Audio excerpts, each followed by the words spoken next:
Hey there, documenter. Are you ready to dive into building your tables? It's super simple and fun.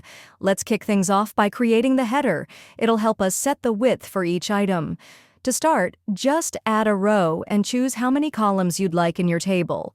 For this one, we'll need 4 columns: description, price, quantity, and amount. Go ahead and type in the labels for each column.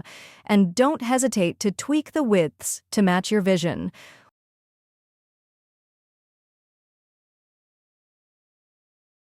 Once that's done, you can duplicate this row. The new row will show the items in our table, and in this video, we'll have a dynamic table to work with. Now, you can change those labels to the tokens that relate to each column.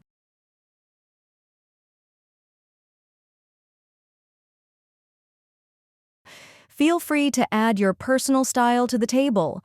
I'm thinking of adding some color, rounded corners, and borders.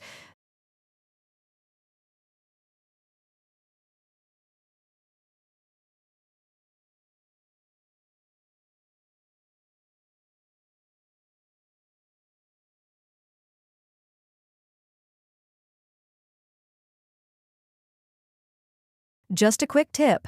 Make sure to add the borders at the column level for the looped row, so everything lines up nicely with your text.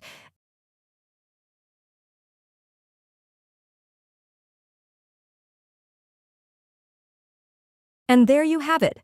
Go ahead and explore your creativity.